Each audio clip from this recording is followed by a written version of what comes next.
Hi, everyone. This is Jacqui Cooper with JCooperTravels, and I want to welcome everyone back to this episode. I want to remind everyone to definitely like and subscribe so that way you know when the next episode drops. I also want to share a little bit about myself and how J Cooper travels before I introduce my next guest. My next guest actually has been on with me a number of times, and I'm really excited to have her on again because she has been doing so much good in the world, and one episode just doesn't work. So we are having multiple episodes. So J Cooper Travels started a number of years ago because of my love for traveling around the world. And then with COVID, it was rebranded. So it's more about how do we travel in life, both through our inner journey as well as the outer journey. How do we treat people? How do we support those that we care about in our families, communities, and all around?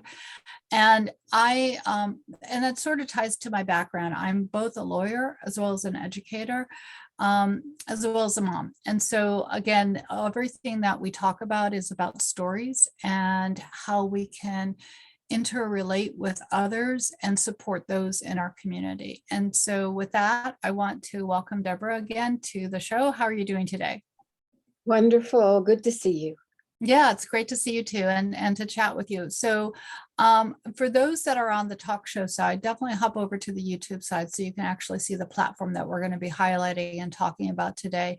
I do want to mention that Deborah is an author and more than one book, and I'm going to have her introduce herself because she has such a diverse and rich background that I want to make sure I don't forget anything. So Deborah, why don't you go ahead and do a short introduction? And for those that have not had a chance to listen to our other two episodes, definitely hop on over so that way you can learn more about those books as well.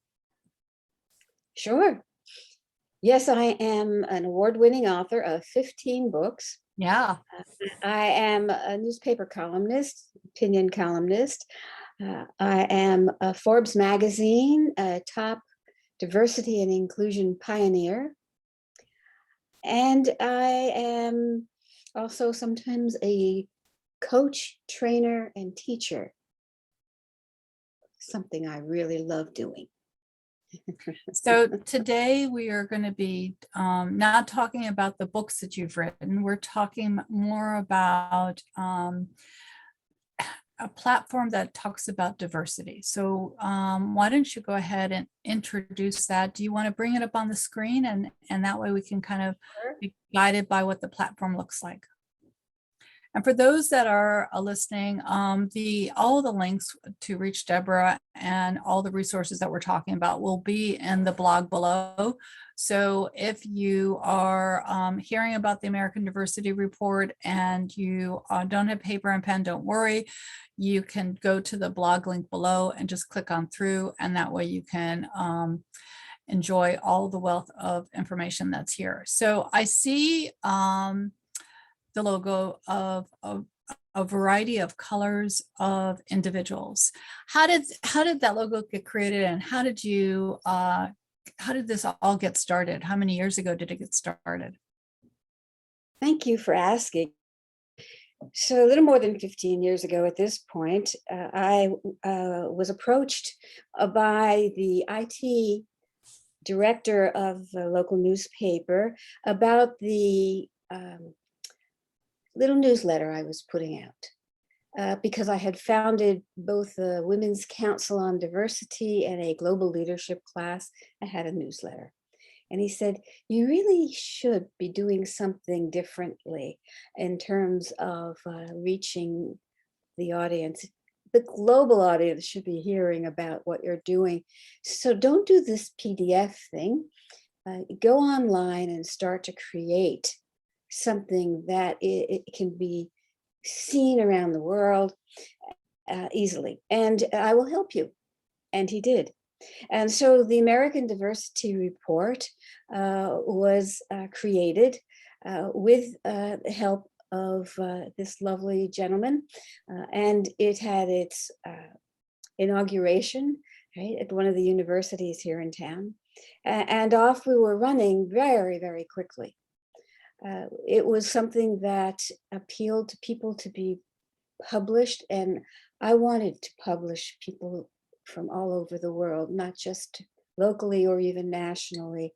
And the articles started to come in, and I realized I had to have submission guidelines. I had to be able to deal with all the graphics, and I had help at that time.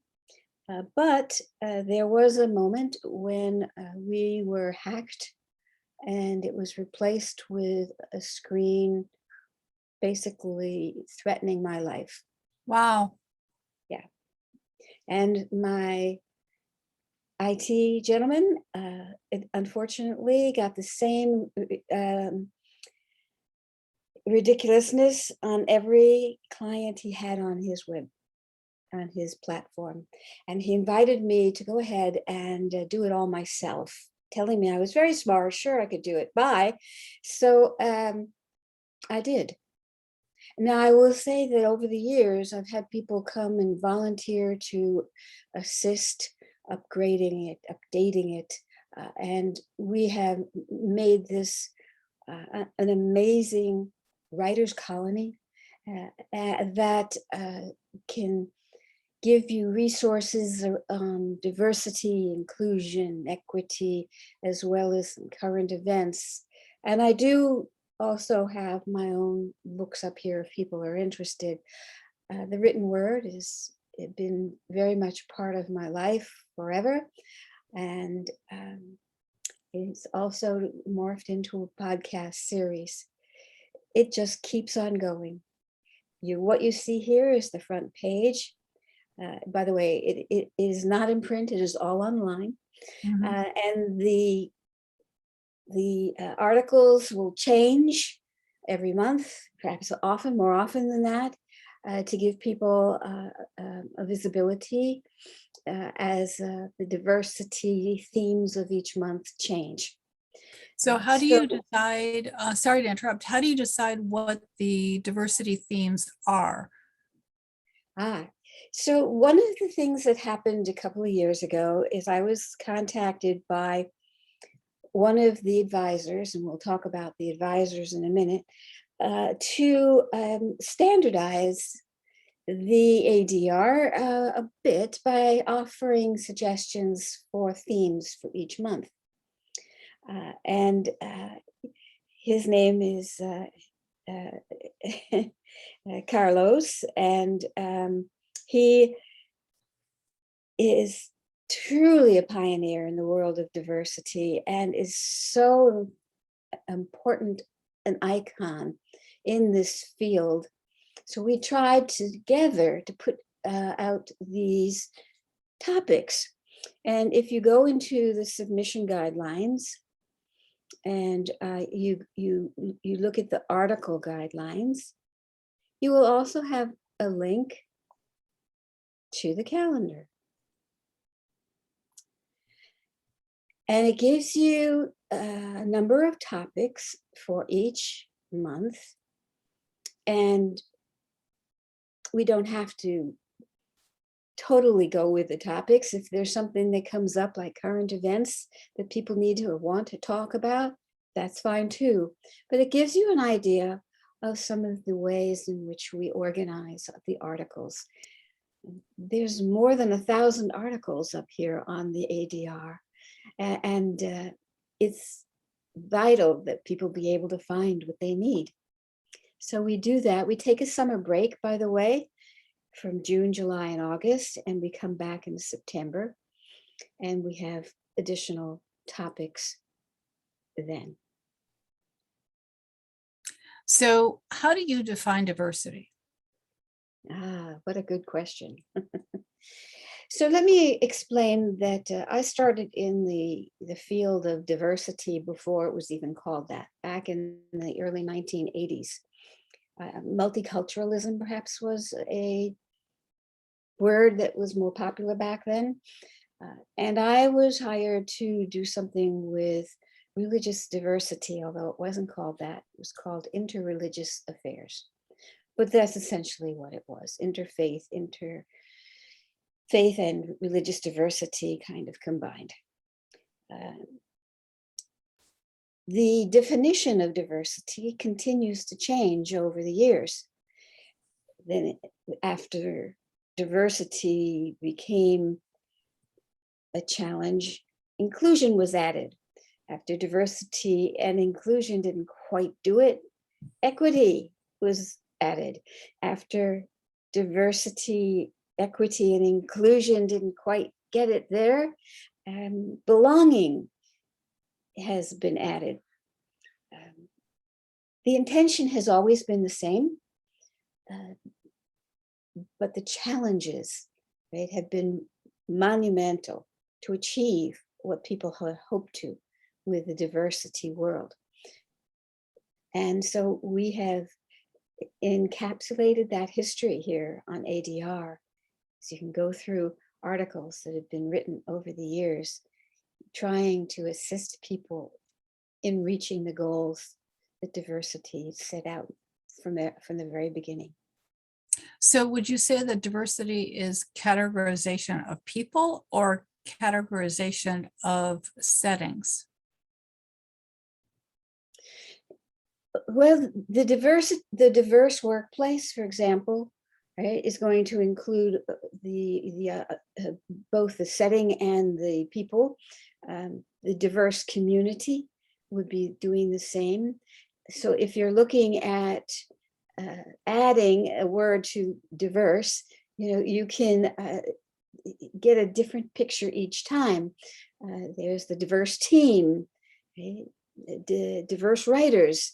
It continually evolves to involve both the categories, and we'll look at that in a minute, and the settings. So if you look at inclusion, you'll see gender, disability, generational, race and ethnicity, religious diversity, and then teams and leaders, which is more of a setting, and the academic journal, which will come to another time. But the interplay of settings and people is inescapable. So how do you decide what to put on there? Because there's so much going on in the world. How do you decide what you're going to be featuring and talking about? Well, partly it's the themes for the month. Mm-hmm. Right? We have a newsletter, and we will put the latest articles and podcasts up on the newsletter for people. And to subscribe is free.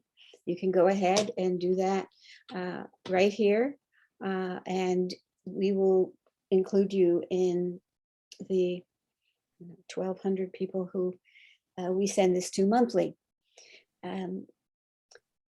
The business of being an editor of something like this is intriguing.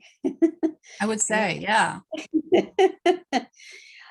Sometimes I get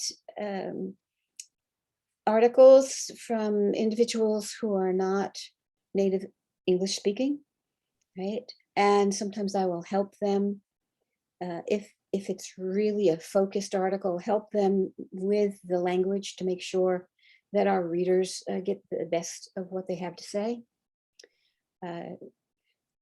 Sometimes there are articles that come in from people who are regular writers for the ADR. So they submit quite often, and they know me, they know the submission guidelines, and there's very little I have to do to change anything, edit anything.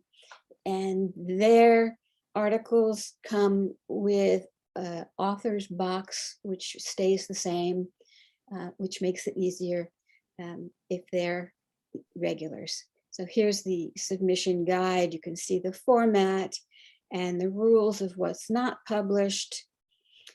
And you can also see the poetry. Now, let me say a word about this. From the start of the ADR, I've had a section on poetry.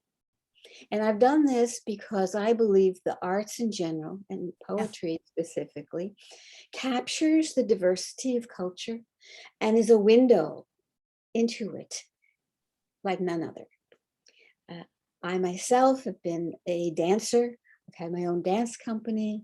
I've played the violin and been a musician in an orchestra. It's inescapable and it's wonderful. At this point, because we have developed it so much, we have our own poetry editor, John Manoni, and basically an attached website where he has the ability to edit himself and add graphics, photos, and everything to these beautiful poems that come in.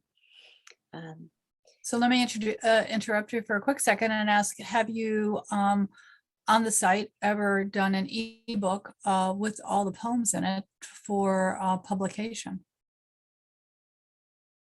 We have not, but what a great idea. I will talk to John about that. Thank you. Because we have so many wonderful poets from around the world, and poetry, it's been just an amazing thing. And I think it would be a great moment to have the ADR poetry ebook available.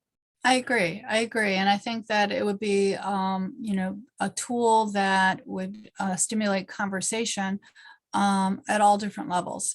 So I'm glad to share that idea with you. I love it. It's wonderful. Yeah. One of the reasons why I included poetry in the very beginning was in my father's honor, because he was U.S. military intelligence officer during World War II, assigned to interrogate Nazi prisoners of war. And in order to survive what he saw, he took poetry books with him, read them, and has always been there with poetry. In fact, one of my very first publications when I was a teenager was a poem. How could it not? Yep. And I remember writing poetry when I was younger as well. I haven't taken the time to write poetry now as an adult, but I'm doing other writing. So, again, the creative outlet is definitely there, but I think it would be fun to read and provide a lot of interesting conversations as a result of that. So I see you have STEM in there as one of the topics. What made you decide to include the science technology area in there? Where do we see the STEM? It was on the left-hand column on the all the way over. If you scroll all the way down, just kind of scroll down a little bit. Yeah, you gotta, yep. For those that are on the audio side, we're looking at the website. I think I saw I see what you mean in the list of the words. Yeah. Okay. Yeah. Okay. The stem of the South. Well, yes, there it is. All over there. Yes, you better believe it. So let me explain a little bit about why. Okay, so being a teacher, my eye caught that. I love it. I love it. So one of the things that I did in high school, right, was to study matrix algebra, which is the basis for computer programming. And it was offered for the first time, I think it was 1965, in this high school in Long Island. And my mother said, "You take it." And I said, "Oh no, I'm going to be a poet." And she said, "This is not a suggestion, dear." And so I did as I was commanded. I'm not stupid. And the reality was that I started studying advanced math as early as 8 years old. Yeah. And you remember the new math? I remember it. Well, I'm going through a lot of that now. Sorry. Okay. So I started studying that at around 8 or 9 years old. And my dad helped me out, saying it was like military coding. And I kept on going. And my appreciation of the STEM world has been forever. In fact, I ended up being the IT director of an office at the same time as its interreligious affairs director back in the early 1980s. So this is something that I feel very strongly about. My friend Judy, who was with me in these classes, reminds me that of all the high school class that we were in, hundreds of people, only 4 females were in the math and science classes that we were. I remember when I went to college, I went to Vassar, and the my first year, Winifred Asprey was the professor's name, and she was in charge of computer science. And she was, again, I was like in my teens, and she was much older at that point. And when I say much older, she must have been in her 50s or 60s at that point, which, again, and she was a definite thought leader in the computer science area, because the machines were huge. They were monsters of machines. And yet they filled the whole room, as opposed to the computer laptops that we now currently carry and use. And she also was involved on the military side as a consultant. I want to say Los Alamos. Again, I could be wrong in terms of location, but that's where my memory is going right now. And so you're right. There were not a lot of women in these fields. And when I think about her age at that point, in terms of when I went to school and where she had to be when she went to school in order for her to be where she was, it's just, the history of that is just incredible. Exactly. And one of the things that I've been devoted to is to assist in any way I can young women to go into the field of STEM. In fact, I served as the research coordinator for a short time at a college of engineering and computer science to make sure that they had the ability to do the technical writing required of that college. Unfortunately, many people did not, and especially the women who could choose to go back into the humanities did. So we didn't actually graduate as many as started out in the field. Yeah. Yeah. So sorry, I didn't mean to interrupt. Go ahead. No, it's just, that's part of the diversity of about gender and setting that kind of combines, and the STEM world for sure is something that I'm very passionate about. And there is a guide, if I have it here, the STEM Women Study Guide, that I put together with a university here in the area to give that history to young people coming into college about the long history of women in STEM. And then it concludes with current day women here in Chattanooga, Tennessee, who are pioneers in STEM. And we put it up on Amazon. It's available. So I want to propose something as an extension to what you're doing, because I see a gap, and I would like to offer a partnership with me. I'm going to be offering a partnership with me only because of the fact that that I do a variety of talk shows, and the one that we're on right now is JCooperTravels. But an area that I'm a consultant in is in the blockchain and cryptocurrency world. And I think that, this whole Web3 and the blockchain development and the technology that's here, there are women involved, but they're not always spoken about. And so I think that this might be a follow-up STEM guide for the thought leaders in the blockchain world. And I would love to be a part of creating that to share, because again, this whole technology is very creative. It cuts across a lot of different areas, from business to branding to so much.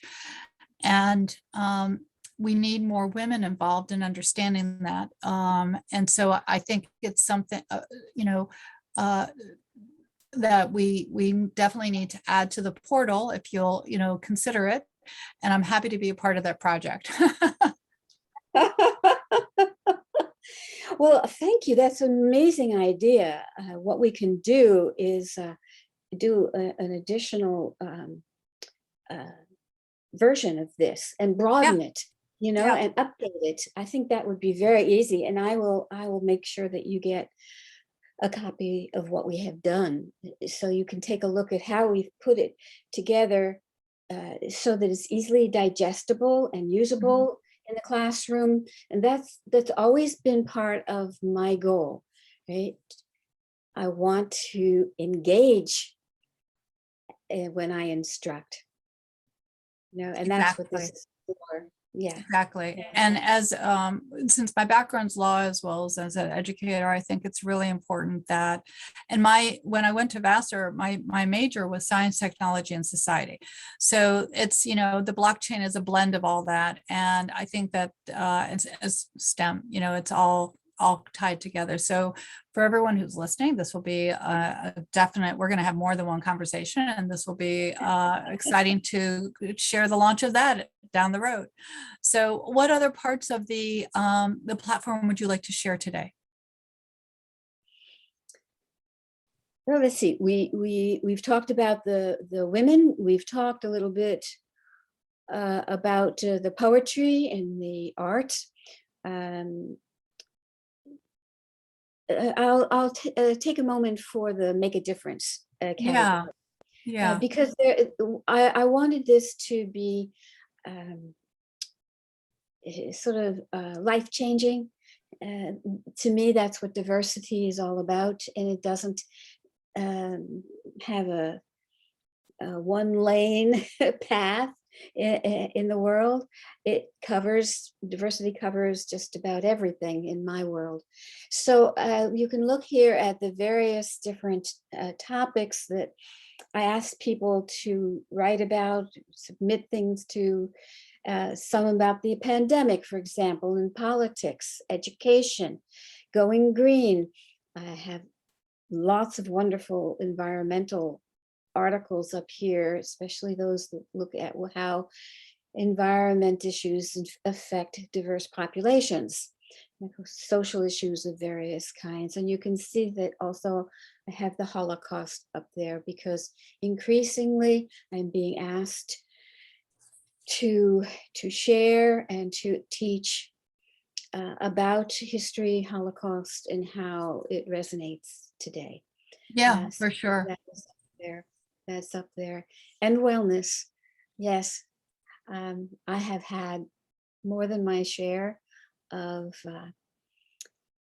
illnesses and physical challenges. As we speak, my left foot is in a boot.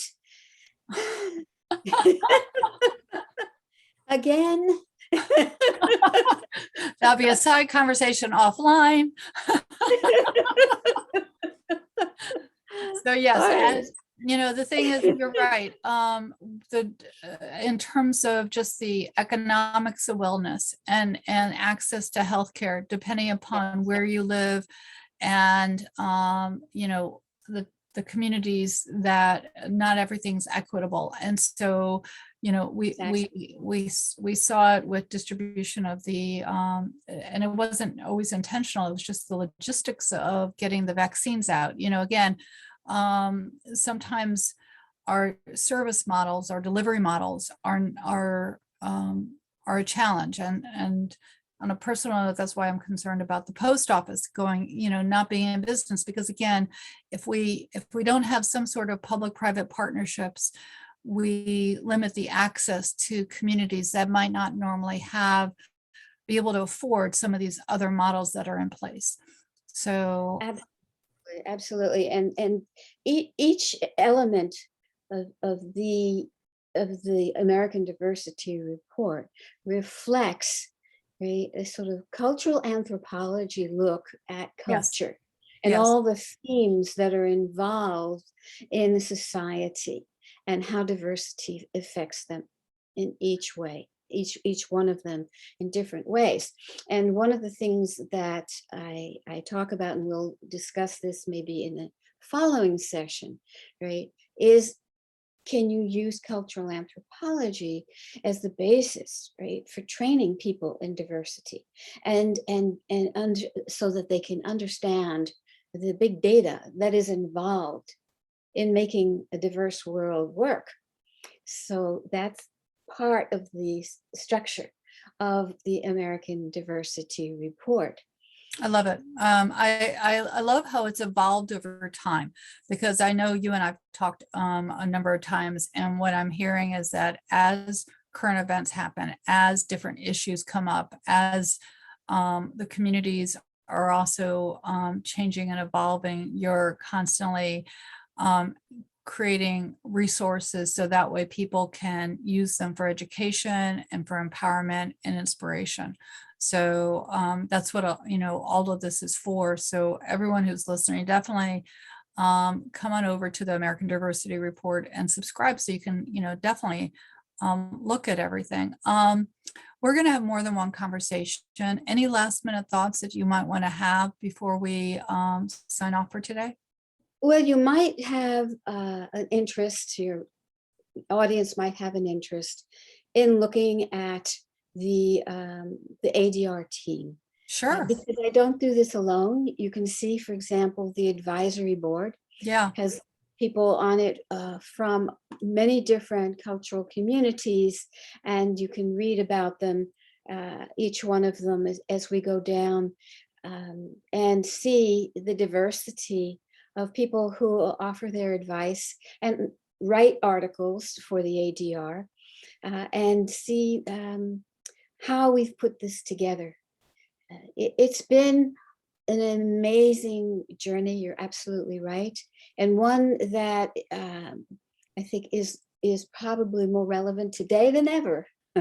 Yes, yes. And so we continue to do this, and you can see when we have our next conversation, some of the books that I've written and consulting in the opinion columns that really go to the heart of how we're going to make this world a diverse, equitable, and inclusive one.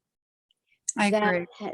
That moves us forward and not just butting heads.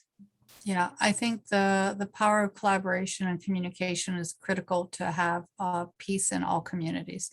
And sometimes the conversations are difficult, but we need to be able to have safe spaces in order to have these conversations. So yes, indeed, safe spaces. And by the way, we'll talk about this at the next one. The matrix and model, definitely. Matrix model management system, right? Mhm. A guide to cross-cultural wisdom. And it is a workbook that is also about the unbiased guide for leaders. And I will say that this workbook, right, while you're right, we have difficult conversations, my goal is to have some fun with it too. Mhm. So I end up with a whole room full of folks having a laugh now and then, as well as challenged. That's always good. Laughter is very important. It's very healing. So with that, everyone who's listening, definitely like and subscribe. I want to thank you, Deborah, for being on. I look forward to our future conversations. I also want to mention to everyone who's been listening to the J. Cooper Travels talk show, since I did mention about the blockchain, if you have questions about that, definitely reach out to me. That is an ever evolving area. You do need to navigate it, with research. But again, it's definitely a creative space, and I love consulting and supporting everyone on their educational journey in that area. So thank you so much. I look forward to talking with you soon. And for everyone, remember, be kind to yourself, be kind to others. We're all one world and we're all interconnected. Have a great day. Thank you. Bye.